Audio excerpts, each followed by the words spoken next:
Hey guys, welcome back to the channel. I would like to extend a lovely warm welcome to all of the new viewers who have joined us recently and subscribed to the channel. Welcome to the show. Let's get into this. So a lot's happened in Tinsel Harkletown, as you are already aware yourselves, and Harry and Megzy are at it yet again. So Sparry, of course, is back at it. He flew to the UK for a short gas-guzzling trip and he attended the Court of Appeal in order to battle for his IPP status. He wants his IPP status to be returned to him as though he is a working royal. And of course, that's simply not going to happen. At least I hope that will not happen. So he hired a Sussex squad while he entered into the court on the second day to heckle out to him and say, "I feel so sorry for you, Harry. It's the British press who have made your life so miserable, and that's why you, of course, had to step down from your royal duties." And it has been discovered on social media that this lady is actually a hired person who is an extension of the Sussex PR team who actually works for Sparry. So here is an image of this particular lady who has a very direct personal relationship with Sparry and actually had a front row seat at the Invictus Games. So she, of course, is a paid supporter, and there are many of them. You would be surprised. So I found quite a few social media pages on Instagram which demonstrate my point. And some of these ladies literally run these accounts like it's their job. And then you realize it probably is their job. They are an extension of the PR Sussex machine. So, since attending his court hearing, or during, should I say, Sparry exclaimed that he and Meghan were forced essentially to step down because he was not being provided adequate protection from the royal firm that mirrored the likes of William and Catherine, people who are liked, trusted, and hard-working. And you just think to yourself, my God, why is he still bleating on about 2019? Harry, you're not liked. You never will be liked. You're a private individual. You don't have any entitlement to IPP status because when you was meant to be a senior working member of the royal firm after you got married, you spent 90% of your time jumping on and off private planes with your greedy, money grabbing new spouse. And you really didn't do much work. Their final tour, which they performed, which was in 2019, where they was meant to be highlighting issues that were supported by his Sentebale charity, Meghan spent it talking about how no one asked her if she was okay and so on and so forth. She didn't really want to do any work, and neither did Sparry. He's not entitled to his IPP status.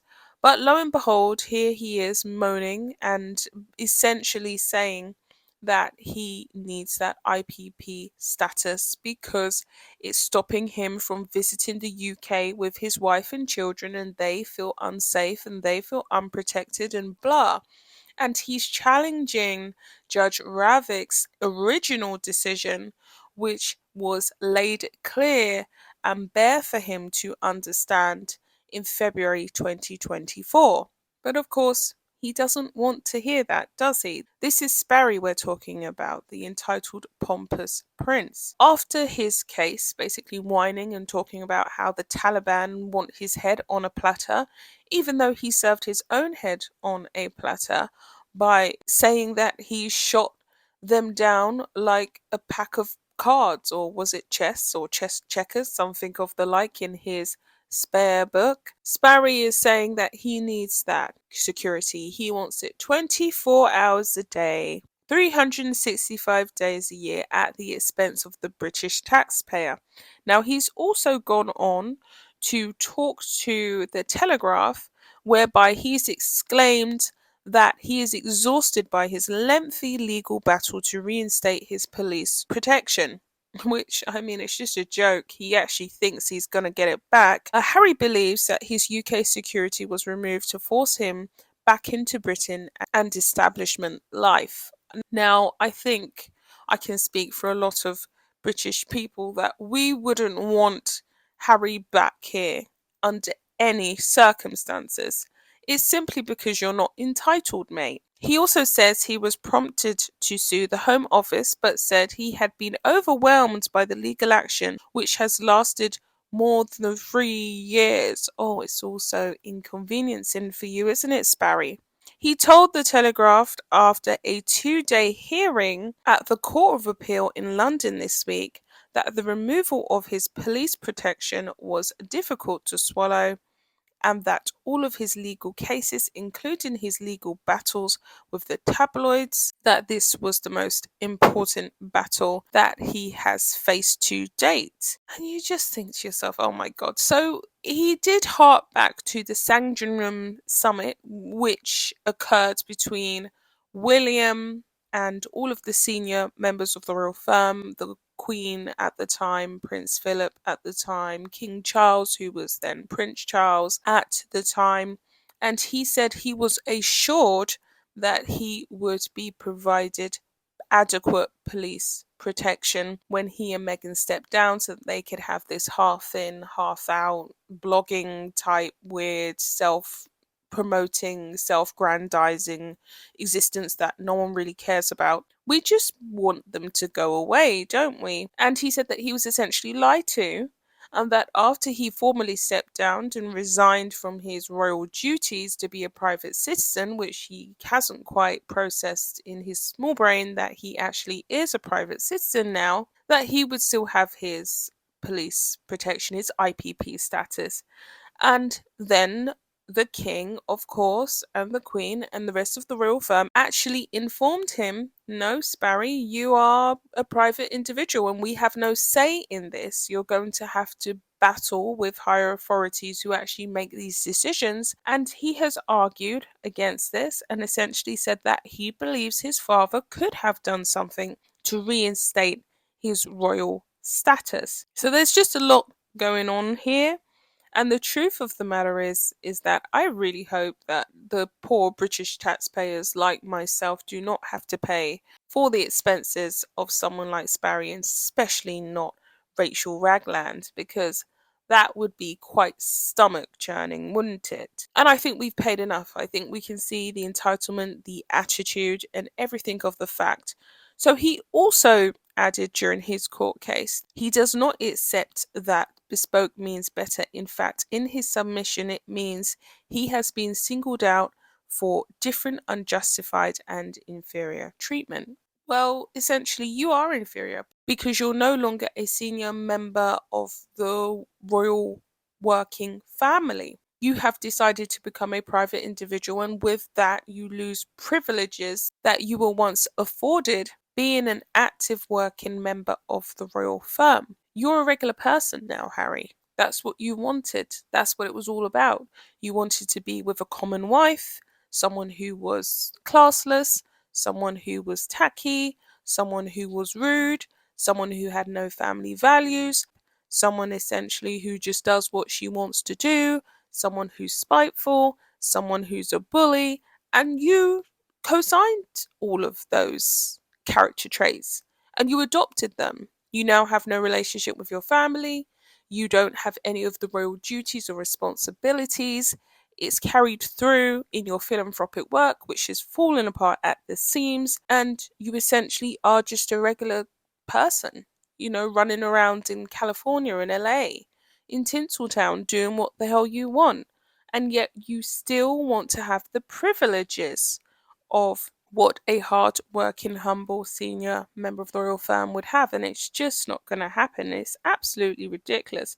And what makes it even worse is that he actually paid this black woman to heckle him in the crowd, essentially saying, I stand with you, Harry, blah blah. This was clearly a staged act, and apparently he was escorted away, and he felt quite frightened. But then it arises on social media, we can all see that Sparry actually has a very entrenched relationship with this woman. So before I waffle on any further about Sparry's sham of a case, I'm just going to get into the fact that New York taxpayers are actually funding Meg's security. So Meg went to this Gypsy. So for this production of Gypsy, we actually have a rare treat.